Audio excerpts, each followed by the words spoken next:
Ok, si alguien puede orar para que iniciemos la clase. José Luis.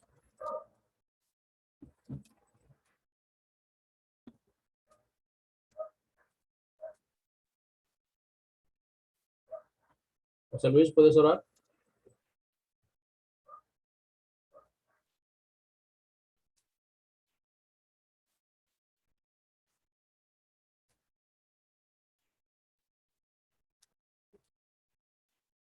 ¿Alguien que ore, por favor?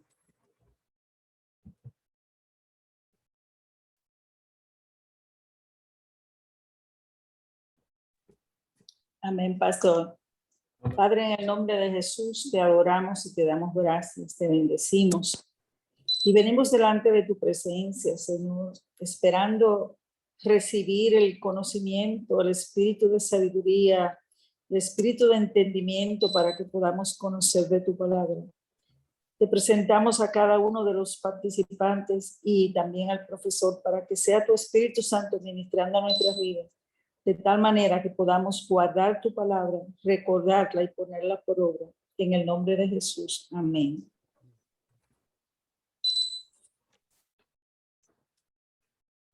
Bueno, este periodo de los jueces, como me imagino que él le habrá explicado, que él es muy bueno en historia. Este es uno de los periodos más peligrosos o más catastróficos del pueblo de Israel. Por la desobediencia que ellos adquirieron, hicieron todo lo contrario a lo que Dios le había dicho. Dios le había dicho en Deuteronomio capítulo 7, verso 1 al 6, que no se ligaran con las demás naciones, que no se ligaran con las hijas de las naciones y que tampoco sus hijos se ligaran con sus hijos ni viceversa. Pero el propósito de que Dios dejara estas naciones sin destruir con la conquista de Josué fue para probar su pueblo. Entonces, ya en este periodo, ellos están en la tierra de Canaán, Josué capítulo 13, el 1 al 7, nos habla acerca de eso. Ellos están de cómo fue la división entre ellos, de cómo se le dividió la tierra a cada uno de ellos. Pero este periodo es un periodo donde ellos están en constante caída con el Señor, y es un periodo donde ellos están en constante desobediencia, pero es un periodo también que dentro de tantas desobediencias, Dios tiene misericordia de su pueblo y levanta jueces. Estos jueces son para juzgar al pueblo conforme a la ley, a la Torá.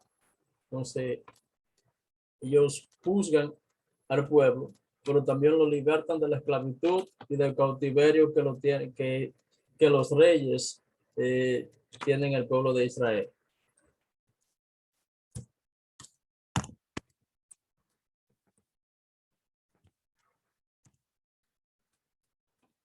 Pero una de las partes por las cuales ellos hacían todo este tipo de desobediencia era porque ellos vivían no conforme a los designios o a los propósitos de Dios, sino conforme a su propio parecer.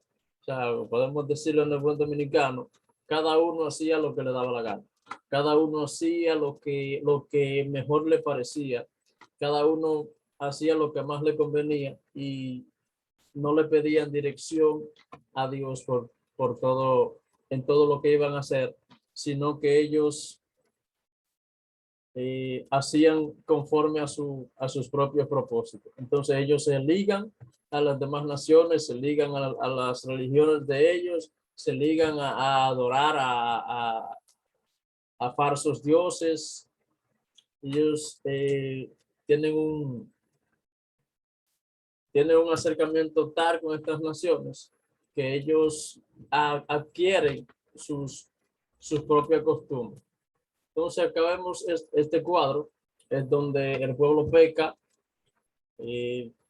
tiene un cierto tiempo de cautiverio, Dios tiene misericordia de ellos a través de los jueces, Dios los levanta, le da la libertad, ellos duran un cierto tiempo de libertad, luego que el juez que Dios ha levantado en ese entonces muere, duran otro tiempo de libertad, pero vuelven y caen en el mismo constante. Esto es un patrón que se repite por el periodo de todos los jueces, Otoniel, Débora, todos los jueces que pasaron ellos, este pueblo hace eso constantemente. Entonces, una de las probabilidades o de las soluciones que ellos proponen es que haya un rey para Israel. En ese tiempo ellos no tenían rey, sino que su rey era directamente Dios. Dios era el que le ponía a estos jueces para que los guiara conforme a la voluntad de él. Entonces, el pedido de ellos pedir un rey como las demás naciones, como ellos no tenían rey, por eso vivían conforme a lo que le daba la gana.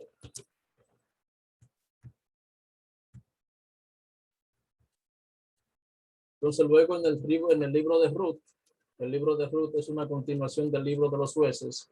El libro de los jueces y el libro de Ruth prácticamente se leen en una secuencia, porque el libro de Ruth nos habla de Boaz, nos habla de Noemí, nos habla de Ruth, nos habla de la misericordia y nos habla de la provisión de Dios en medio de tiempos difíciles. Vemos como un tiempo en la tierra de Moab hubo una hambruna, pero vemos como el esposo de Ruth muere, luego sus hijos mueren y luego se queda con sus dos nueras, y vemos la petición que ella le hace a sus dos nueras, a Ruth y a Orfa, de que se fueran a sus ciudades con sus familiares, porque ella no iba a dar más hijos ya para ellos. Es donde Orfa se va, pero pero Noemí se queda con ella, le dice que donde quiera que ella vaya, ella estará con ella y su Dios será su Dios, y así sucesivamente. Hablo de esto porque luego de esto vamos a entrar al libro de Samuel y vamos a hablar del rey Saúl y el rey David.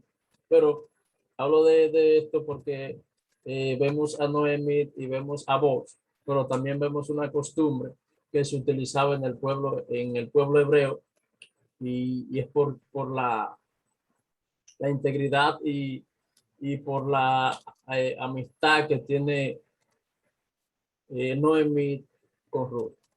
Y es donde Noemí trabaja para ayudar a Ruth. Entonces ella trabaja en los campos, recogiendo de los granados de los granados que dejaban caer.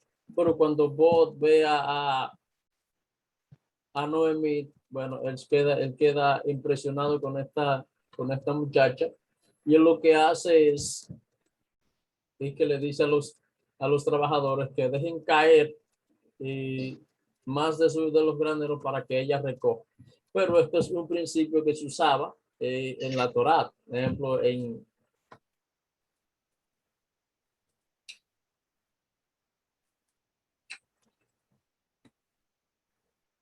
también nos habla de que cuando el extranjero, de que debían dejar caer para el extranjero y para las viudas, para que ellos recogieran. Y este principio está en el Éxodo. Entonces, él hace esto, pero menciono esto porque de Boaz y Noemí es que sale la línea de donde va a salir el segundo rey de Israel, que es David. Entonces acá entramos al libro de Samuel, donde encontramos el primer rey de Israel, que es Saúl. Saúl es un rey no pedido, no es un rey puesto es un rey puesto por Dios, pero es un rey pedido por el pueblo. Es el deseo del pueblo. Es el nombre de Saúl, significa el deseo o el pedido del pueblo. Pero vemos que el libro de Samuel, desde el capítulo 1 hasta el capítulo 8, empieza con la historia de Samuel, empieza con el nacimiento, empieza con el pedido de Ana, a Dios por su hijo, empieza por la entrega de Ana al niño al templo para dedicarlo a Dios. Pero vemos también el crecimiento, vemos el deterioro que tenía el pueblo de Israel, el pueblo hebreo en este entonces. Su integridad, su falta de obediencia, su desobediencia a Dios. Entonces,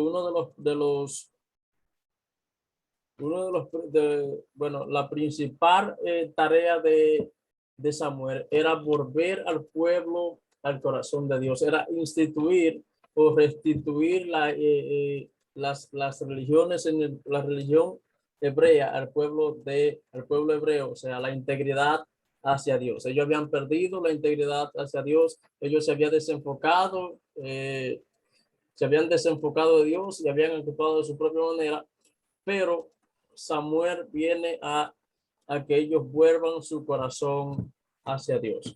Pero en el capítulo 8 vemos como ya Samuel está anciano e instituye a sus hijos en el templo para que sus hijos lideren el pueblo como jueces.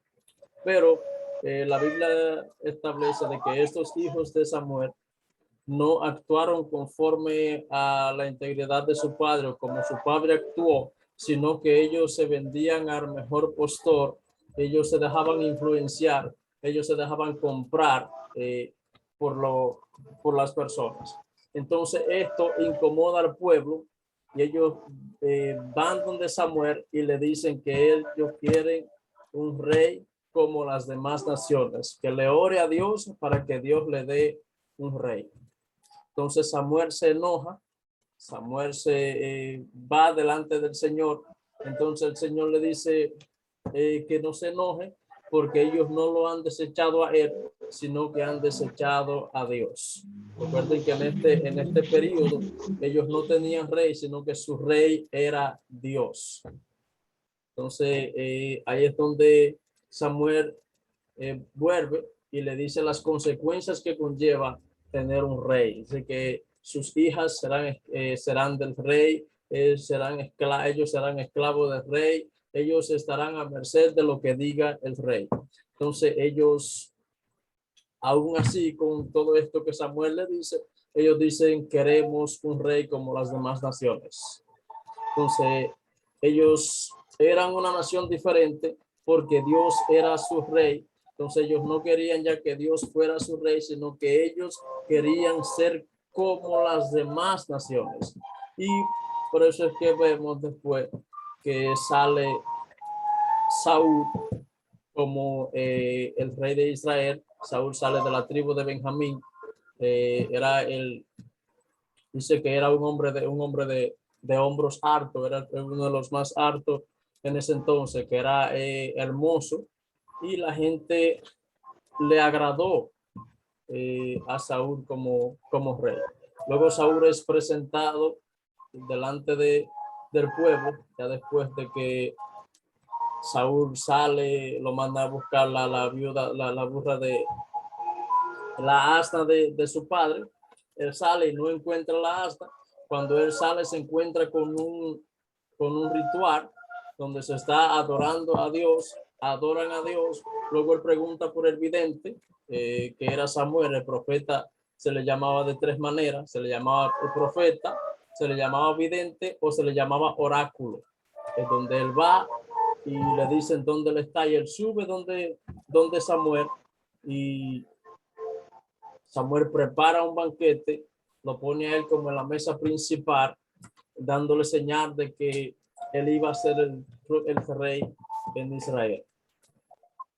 Luego, después que se termina este espectáculo, que termina la cena, él le pregunta al vidente dónde estaba la asna de su padre.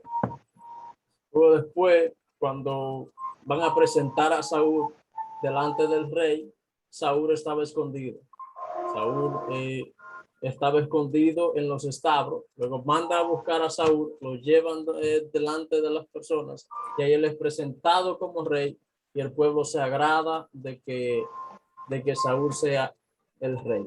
Pero Saúl, aunque tuvo grandes batallas y tuvo grandes guerras, él peleó grandes batallas, peleó con los amonitas, él peleó y ganó grandes batallas, pero fue un rey que hay como una bulla por ahí.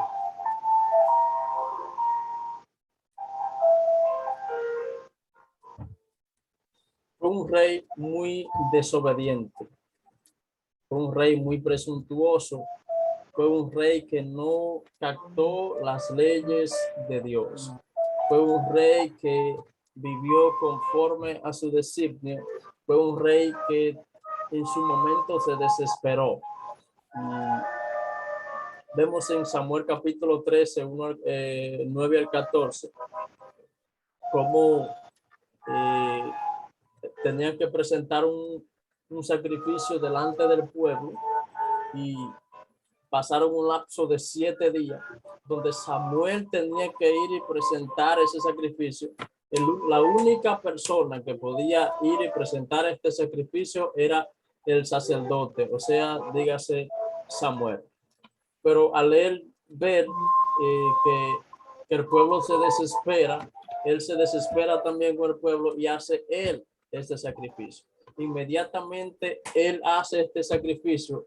Momento después llega Samuel y es donde le dice: locamente has actuado. Y es una de las cosas por las cuales Samuel le dice que por esto que él ha hecho, Dios ha desechado su reino. Que si él hubiese esperado un poco más, él hubiese esperado que Samuel hiciera el sacrificio, si él no se hubiese desesperado, Dios hubiese establecido su reino para siempre. Pero en capítulo 15 vemos también otra desobediencia de Saúl, donde Dios le había mandado donde los amalecitas, para que él tenía que destruir al rey, la ciudad, los hijos, a todo. Él no podía, sus ganados, no podía dejar nada vivo. Pero dice que él no hizo esto, sino que él cogió lo mejor, inclusive al rey no lo mató. Entonces cuando Samuel Profe, sí, por favor, disculpe, alguien que apague la música y después habla. hay un micrófono abierto por ahí, sí.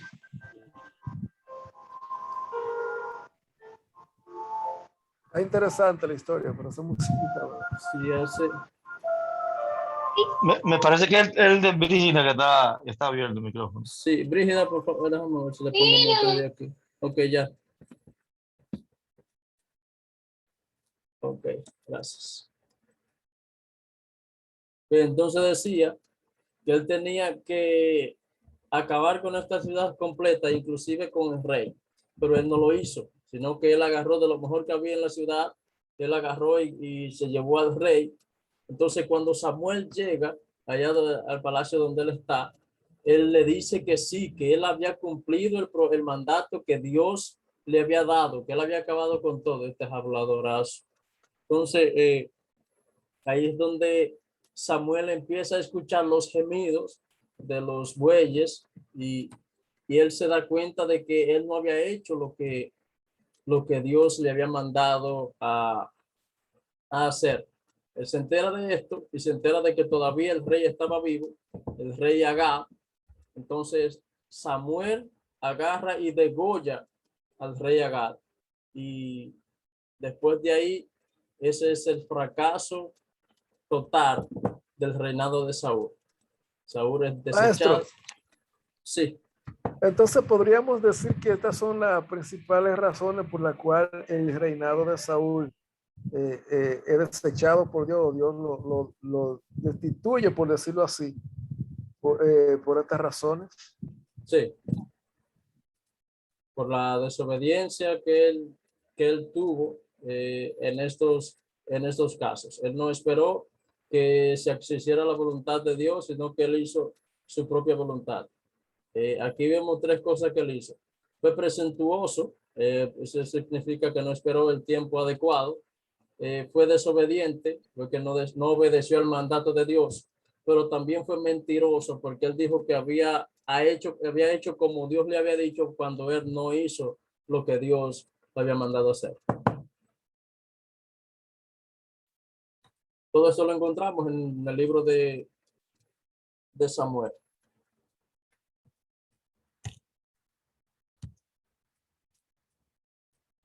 Entonces, después vemos a Samuel llorando por Saúl, y es donde Dios le dice que no llore porque ya él lo había desechado. Entonces, la vida de Saúl termina trágicamente, porque después que él había sido desechado, después que ungen a David, que él empieza a perseguirlo.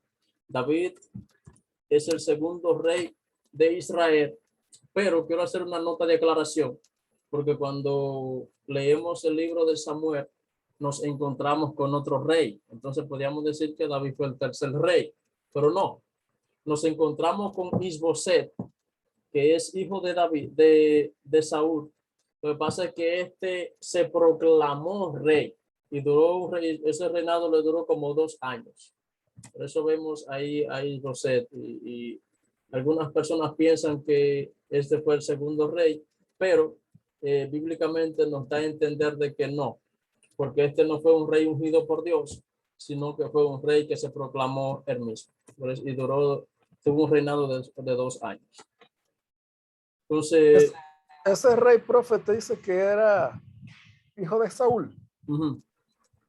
Él mismo se proclamó como rey, mas nunca fue ungido por el profeta. Él se proclamó rey después de la muerte de Saúl. Okay. Sí. Duró 2 años. E incluso David tuvo que pelear con él para poder, y después empieza el reinado de David. Pero acá vemos a David como rey, donde Dios lo manda a ungir con Samuel. Samuel va a la casa de Isaí y a ungir a David, donde él pasan todos los hijos de Isaí. Conocemos la historia donde pasa el primero, frondoso, fuerte y todo eso, donde él lo ve y dice, bueno, este es el rey, donde Dios le dice, no lo unja porque este no es. Él estaba viendo las particulares de afuera, estaba viendo su fortaleza, estaba viendo su altura, estaba viendo que era un joven de buen parecer, pero Dios estaba buscando un hombre conforme al corazón, conforme a su corazón. En Hechos habla de eso, dice que he encontrado un hombre conforme a mi corazón. Y quiero hacer una nota acerca de esto. A veces como siervos o como profetas del Señor, sucedieron esas cosas. Incluso vemos que los profetas establecidos por Dios en un determinado momento actuaron bajo emociones. Y ahí vemos en ese entonces a Samuel, que actuó bajo la emoción de la primera impresión, pero supo escuchar la voz de Dios y supo hacer la voluntad del Señor en ese momento. Ahí vemos que las emociones no son muy buenas, sino las palabras de Dios.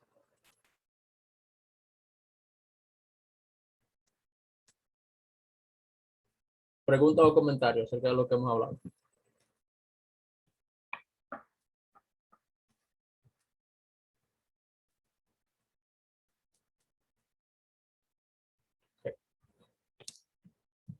Entonces, David es ungido por Samuel. Sí, ¿vas a decir algo, Mateo? Sí, profe, iba a decir que la corrupción en los jueces lo vemos desde el antiguo y se refleja el día de hoy con los hijos de Samuel. Corrompieron el mandato, la orden que ellos tenían, y hoy vemos eso, de que desde ese entonces los jueces, quienes debían impartir la autoridad en ese entonces, se corrompían, y hoy también vemos lo mismo, que los jueces también hoy tenemos la misma corrupción que en el Antiguo Testamento. Solo Sí, era eso.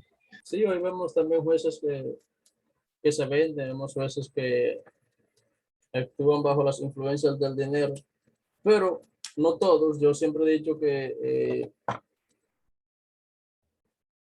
debe de haber algunos que sean serios y que actúen correctamente. No generalizo en que sean todos los jueces o todo, o como dicen por ahí, o todos los políticos, todo. Algunos tienen que haber que haga algo correcto.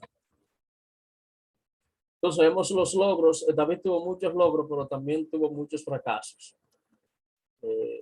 Uno de los logros que vemos es cuando él estaba jovencito, que es cuando él mata a Goliat, que todavía estaba el reinado de Saúl. Vemos que cuando él tumba a Goliat, pero lo que me impacta de esto, hay muchas personas que han hablado de esto, de, de las piedras que tenía David y todo esto, pero acá lo que vemos es la provisión de Dios, acá lo que vemos es la soberanía de Dios, acá lo que vemos es a alguien que se deja usar por Dios, porque si vemos que desde un principio él le dice a Goliat que él no ha venido en contra de él o del pueblo, sino que ha venido contra el ejército de Jehová, o sea, dando una interpretación o dando a saber que este era el pueblo de Dios y que él no iba en nombre en cualquier nombre, sino que iba en el nombre del Señor. Entonces, por eso es que él gana esta batalla, porque era Dios que iba con él. Entonces, más que ver a David solo, vemos a Dios obrando en su soberanía a través de David. Porque David era un muchachito, Goliat era una persona, un gigante experimentado en guerra, un gigante que conocía, un gigante que sabía lo que era estar en guerra, lo que sabía lo que era pelear con hombres, con ejércitos, con escuadrones. Entonces, vemos a Dios es obrando en esta batalla. Él tiene sus logros. Vemos después la envidia de Saúl hacia David, donde se cantaba un cántico donde decían que Saúl mató a sus miles, pero David mató a sus 10,000. O sea, le daban dando más énfasis o más gloria a David, y eso llena de envidia a Saúl. Luego empieza la persecución entre Saúl hacia David, pero me impacta algo que dice de que un día Saúl va a estar en una cueva y él se duerme, y David llega donde él está y rompe un pedacito de tela del vestido de Saúl y se va. Luego él le hace señal de que él estuvo ahí con ese pedacito, pero me impacta mucho lo que él dice. Y él dice: líbreme Dios de hacerle daño a un ungido de Dios. Y para ese entonces ya Saúl no era el ungido de Dios, ya Saúl había sido desechado por Dios. Y esto nos deja a nosotros varias enseñanzas. Y es que cuando nosotros vemos, mayormente lo que estamos en las redes sociales, cómo alguien se pega, cómo es que hablan de alguien y cómo es que alguien es famoso y es discriminando a otro hermano o a otro ser humano, a otra de la creación de Dios. Y esto no es muy bueno. Yo digo que es mejor que te conozcan poco aquí, pero que te conozcan mucho allá arriba en los cielos. Entonces pasa todo esto, tiene muchos logros. Uno de los logros es que él expande el territorio, él expande hacia Damasco, él se expande hacia Petra. Él alcanza un territorio sumamente grande. Y todos esos son logros que él atiende. Era un hombre de guerra, por eso es que vemos los hombres de David, que eran gente que peleaba, gente que estaban que eran gente de guerra, pero también vemos muchos fracasos en él. Y uno de los fracasos más notables que vemos es cuando él tuvo la caída con Betsabé. Y según dicen los historiadores, en ese tiempo en el cual él pecó con Betsabé, este era un tiempo donde los reinados tenían un año de descanso. Y tenían que, bueno, descansaban porque los lugares donde iban a pelear era de mucha lluvia. Entonces esperaban que las lluvias pasaran para luego ellos ir a la guerra a pelear de nuevo.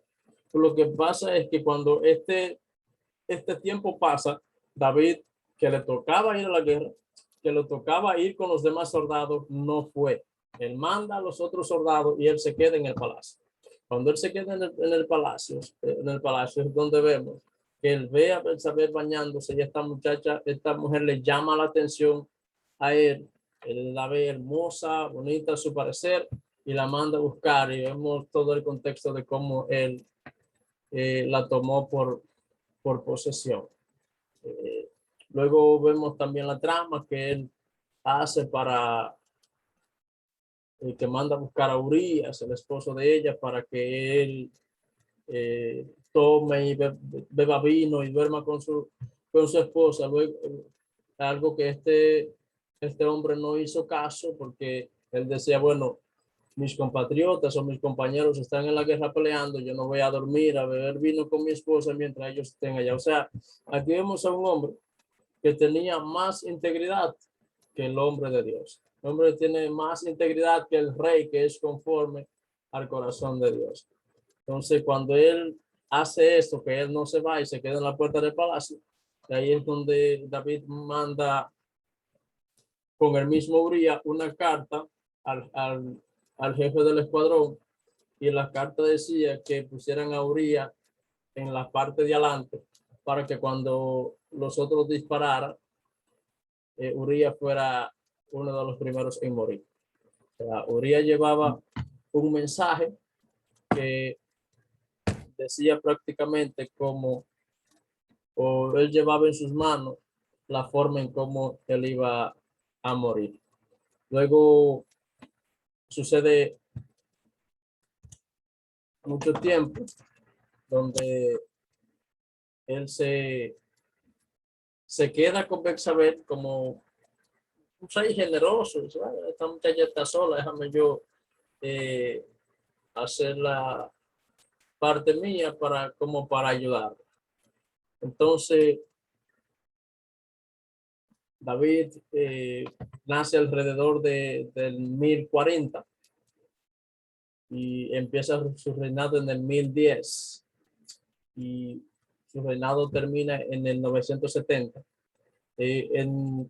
Anteriormente en la antigüedad no se contaba de atrás para adelante, sino de adelante para atrás. O sea, por eso vamos a ver empezamos en el 1040, empezamos después el 1010, después el 900 y así sucesivamente. Vamos a ir bajando 500, 600 y así sucesivamente. David dura 40 años gobernando en Israel. Esto es lo que llamamos el Reino Unido, donde es solo un solo reino.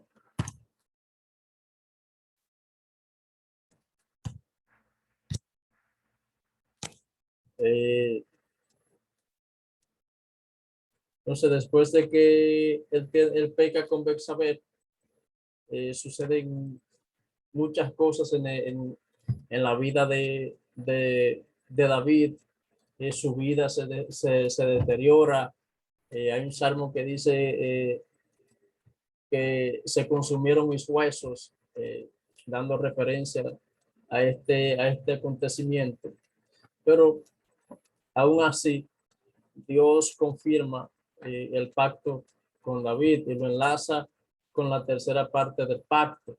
Y es hablando acerca de lo que habíamos hablado en Génesis capítulo 12, que hablamos donde Dios le había prometido tres cosas a Abraham, una tierra, una nación y una bendición. Vimos que él llegó a la tierra de Canaán. En Egipto se convirtieron en una nación. Luego pasan el desierto. Llegan de nuevo a Canaán, donde se reparte todo eso. Ahí entramos a la tierra. Pero la tercera parte es la bendición. Entonces, esta es una bendición que no se queda con un rey solamente para Israel, sino que será un rey eterno. O sea, la bendición para todo el pueblo será un rey que gobierne sobre un reino entero. Es donde vemos la confirmación de que luego de David pasamos a Salomón, hijo de David, pero cuando habla aquí de este reino entero, está hablando específicamente, bueno, quiero que lo lean para que entiendan de qué rey estamos hablando. Isaías capítulo 9, versos 6 y 7.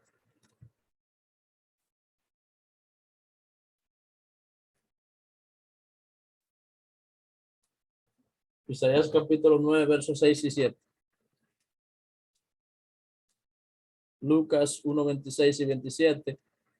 31 y 33 y 8 y Hechos 2, 24, 31. En Isaías dice, hijo nos es dado, será su nombre admirable, rey eterno, consejero, príncipe de paz. O sea, este reino del cual será eterno, del cual nos está hablando, es de Cristo Jesús.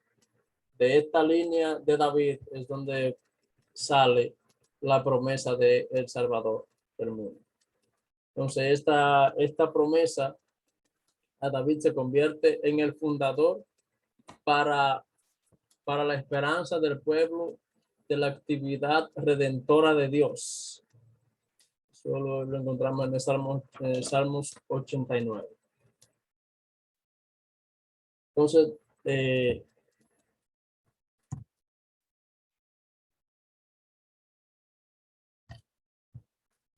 todo esto pasó en el reinado de David. El reinado de David, un reinado muy duradero de 40 años. Luego se caracteriza por el fracaso. Este hombre que vivió conforme al corazón de Dios, que tuvo muchas fallas, muchos errores, cometió adulterio, asesinato, según Samuel 11, 1 al 25. Luego él se arrepiente a través del profeta Jonatán, que le hace una pequeña historia que llama mucho la atención. Y es donde él entra, donde el rey le habla de un rico, un pobre,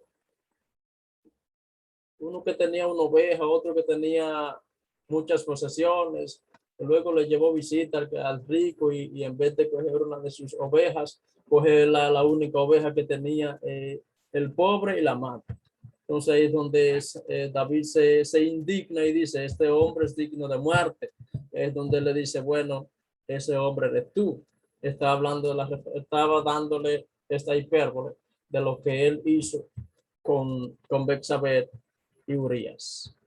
Betsabé era como la ovejita de Urías, lo único que tenía, su único familiar, y él se la quitó. Luego, ya un año después, se dice históricamente, aproximadamente un año, él se arrepiente de todo, de este pecado, él se rinde delante de la presencia del Señor y escribe estos dos salmos que hablan acerca del arrepentimiento de David. Salmo 51,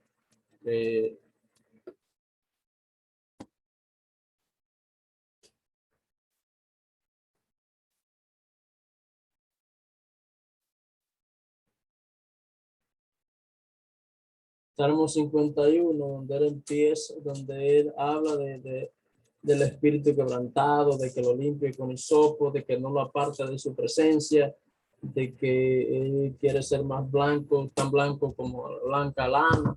Pero en el Salmo 32 dice que bienaventurado, dichoso, o el hombre cuyas transgresiones o cuyos pecados han sido perdonados. Hablando del arrepentimiento que él tuvo delante de la presencia de Dios, pero también hablando de ese perdón que Dios tuvo con él.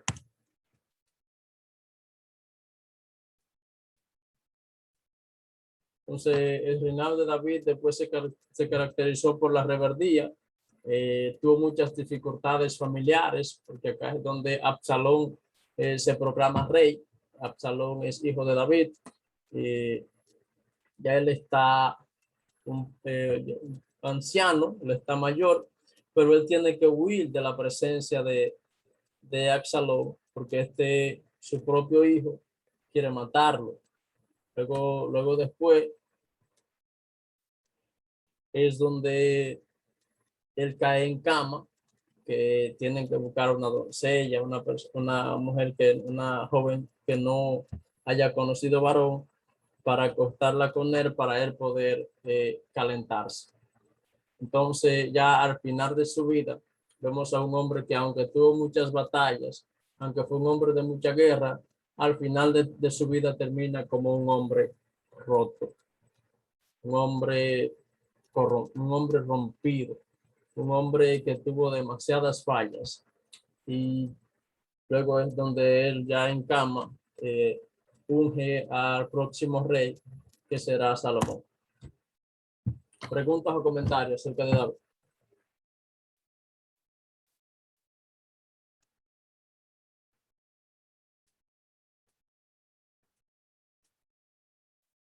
Preguntas o comentarios acerca de David. Hay muchas cosas que hablar de David.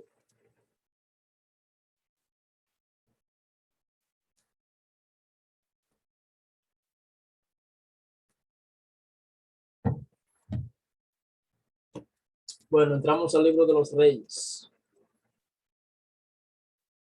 El libro de los Reyes empieza con Salomón.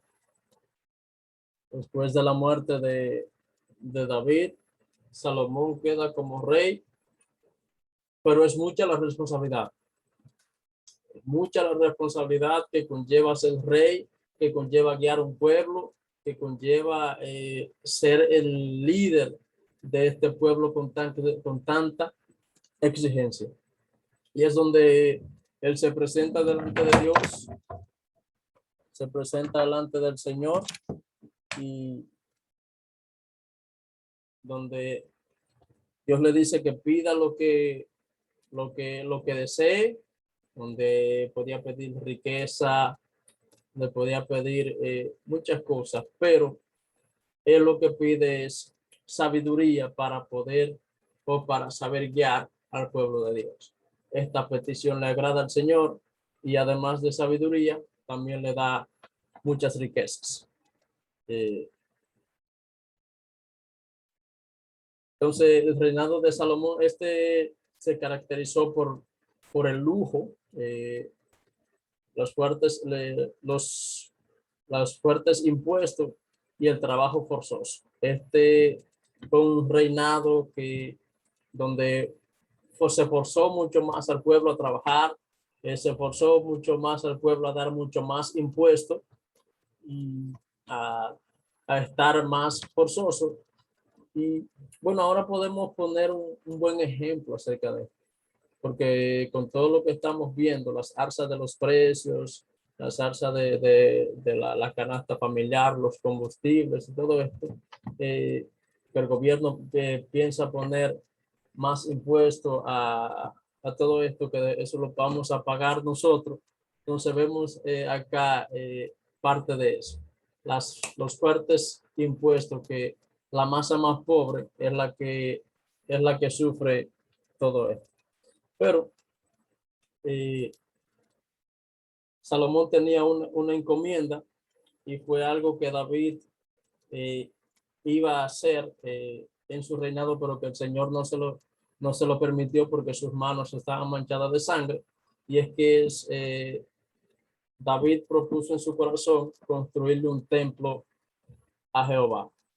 A Dios le agradó esta idea del templo, pero no permitió que él fuera el que lo construyera. Y se lo mandó a decir a través del profeta Jonatán. El profeta Jonatán le dijo, sí, ve, construyele un templo. Pero después él le dijo al profeta Jonatán, dile que no es él que me va a construir un templo, sino que será su hijo. Y esto es lo que él le dice. Entonces esta encomienda cae sobre los brazos, sobre la mano de Salomón.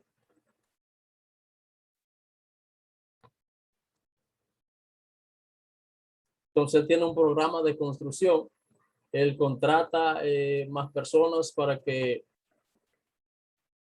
para cargar de otras ciudades las maderas. Tiene más flotas de barco sobre esas maderas van a ser cargadas. Manda a buscar más oro para poder hacer este templo. Él está haciendo el templo y está haciendo la casa real. Pero este hombre es tan sabio que en todos los pueblos, todos los reyes hablan de la sabiduría de este hombre. Incluso muchas personas o muchos reyes van donde él con obsequio y quedan impresionados con la forma en cómo este hombre habla, la forma en cómo este hombre dirige, la forma en cómo este hombre se expresa. Y una de las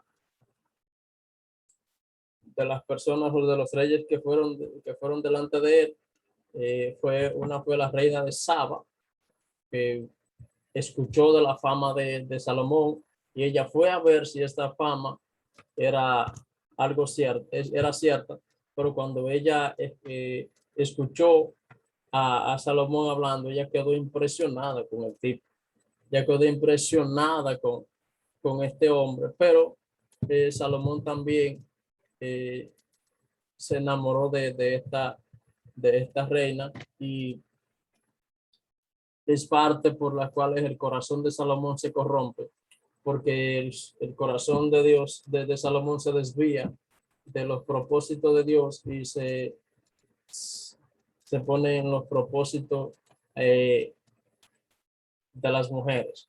Hombre mujeriego, dice la Biblia que tuvo 1000 mujeres y 700 concubinas, algo así. Bueno, tuvo muchas mujeres, y todo esto hicieron que su corazón se desviara del propósito de Dios. ¿Preguntas o comentarios?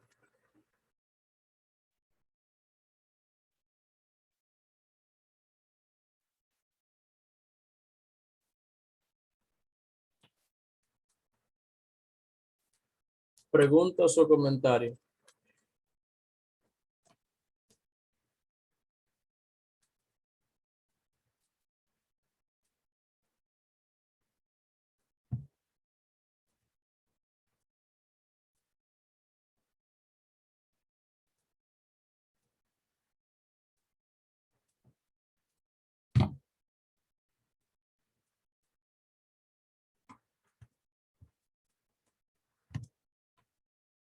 Entonces, con todo esto, el reinado de Salomón, aunque fue un hombre muy sabio, al final de sus días, no termina muy bien por desviar su corazón de los propósitos de Dios. Luego, en el libro de Eclesiastés, nos da a entender que después él se arrepiente de todas estas cosas, porque él dice al final de sus días que vanidad de vanidad, todo es vanidad, dando a entender que todo lo que él estuvo, toda su sabiduría, todas sus mujeres, todo eso es vanidad, que lo único que es eterno es Dios. Luego pasamos al cuarto rey. Después de Salomón, vemos a Saúl, David y Salomón. Estos son los tres reinos, los tres reyes del Reino Unido. Acá vamos a ver cómo el reino se divide por las mismas opresiones de Salomón, las alzas de los impuestos, el trabajo forzoso y todo esto. Pero eso es algo que pasa acá a su hijo Roboán. Roboán es hijo de Salomón. Entonces lo que hace es que continúa las políticas opresivas de su padre. El padre tenía un régimen opresivo para el pueblo. Él continúa en opresión acerca de todo lo que su padre hacía. Pero luego él hace un censo de consejería donde él se presenta donde los ancianos y él les pregunta a estos ancianos de cómo él debe reinar, de cómo él debe guiar al pueblo. Estos ancianos le dicen que él debe hacer lo contrario de lo que hizo su padre. Él debe de bajar los impuestos, él debe de bajarle ese trabajo forzoso y llevar el pueblo a que esté en una mejor posición. Luego, él se reúne con los jóvenes de su edad, los jóvenes contemporáneos. Estos jóvenes lo que hacen es que le dice a él que no, que él lo que tiene que hacer es aumentar el trabajo, aumentar los impuestos más de lo que lo hacía su padre. Por eso que él dice que si Salomón, su padre, oprimía al pueblo con azotes o con grillos, él lo iba a hacer con escorpiones. Desde donde él dice que su dedo meñique será más grueso que el dedo mayor de su padre, o sea, dando a entender de que iba a ser una política opresora sumamente más fuerte de lo que él estaba haciendo, de lo que hizo su padre. Entonces, esta fortaleza es lo que hace que este Reino Unido ya no sea unido, sino que se divida en dos partes. Y ya de aquí en adelante vamos a ver lo que es la división de los reinos, donde será el reino del norte con Israel y el reino del sur con Judá. Pero vemos a un líder opresor, a un líder que se levanta en contra de Roboán, se le pone en oposición por la opresión que él tiene contra el pueblo, y este es Jeroboam.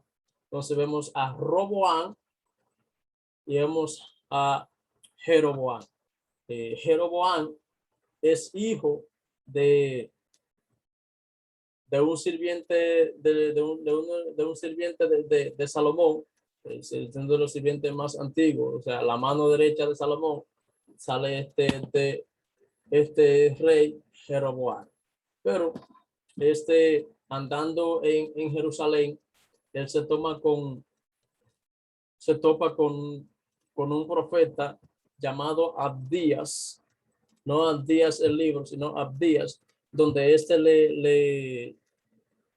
le da un pedazo de tela rompido en 12 pedazos, dando una representación de las 12 tribus de Israel, donde le da 10 pedazos a él y dos pedazos, dándole a entender de que él iba a gobernar sobre 10 tribus y Roboán iba a gobernar sobre las 2 tribus. Entonces acá vemos la división del reino, que esto sucede en el 922 antes de Cristo.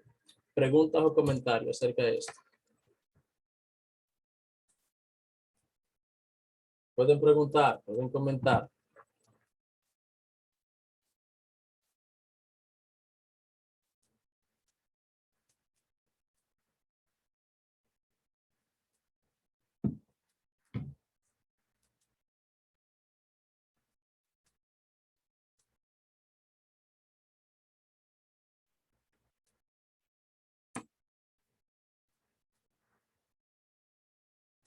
Okay. Entonces vemos todo estos territorios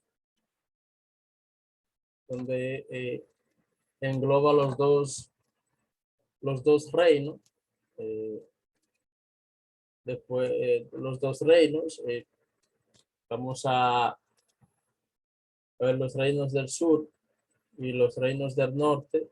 El reino del norte, el reino del sur, los diferentes reyes de cada uno, pero también los diferentes profetas que hablaron a cada rey.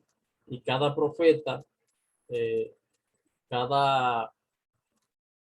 tuvo su auge o las palabras directamente de Dios para ese reinado.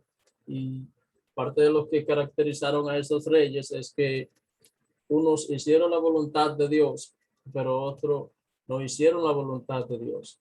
Entonces, al no hacer la voluntad de Dios, Dios manda castigo, Dios manda fuego, y todo esto lo hace a través de los profetas.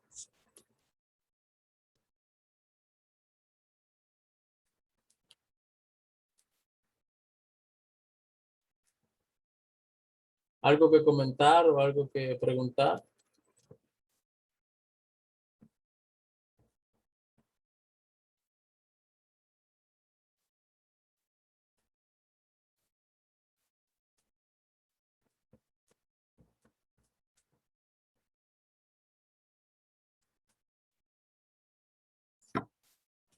Bueno, pues anoten la tarea entonces.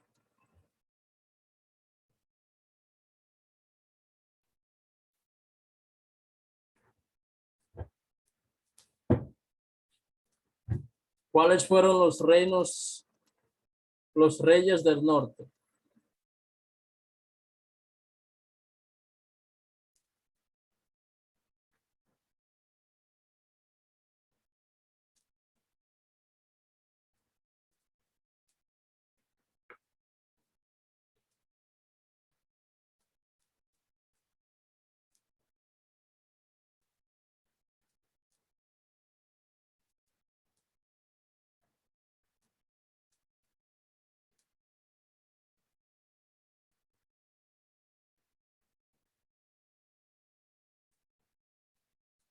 ¿Cuáles fueron ¿Puede repetir, por favor? ¿Cuáles fueron los reinos del norte?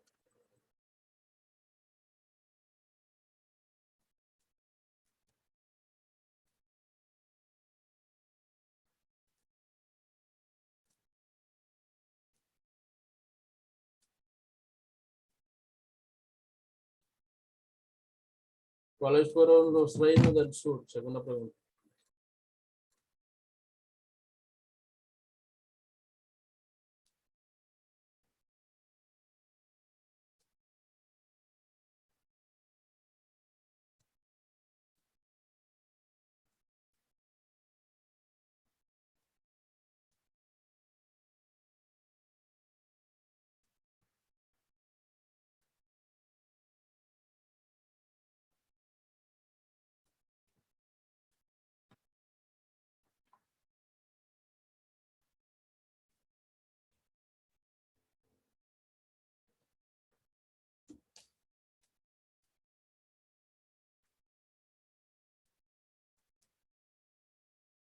Me confirma si lo anotaron las dos preguntas.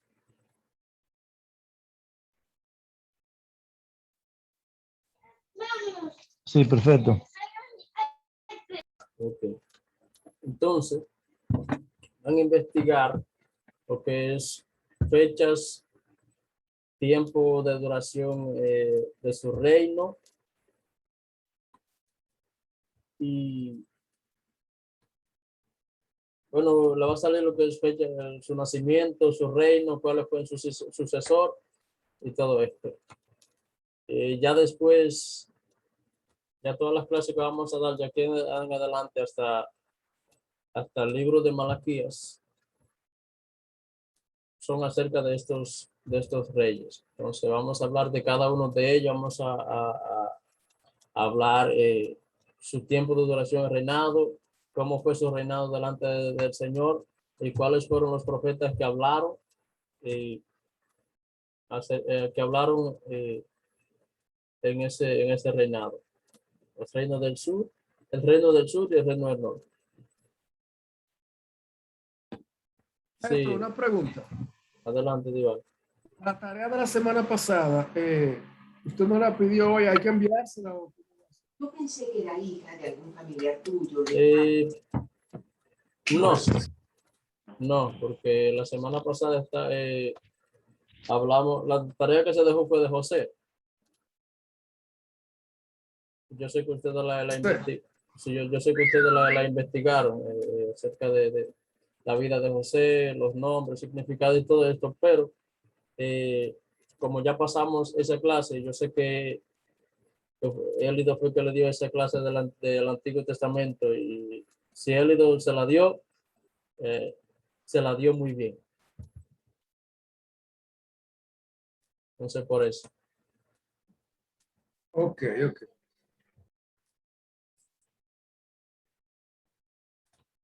Alguien, por favor, que ponga la tarea en el grupo. Alguien escribió que se quedó sin energía. Sí, pone la tarea en el grupo. Y así los otros que no han entrado pueden hacerlo. Bueno, bendiciones, feliz noches y que tengan una semana de bendiciones en Cristo. Amén, igual.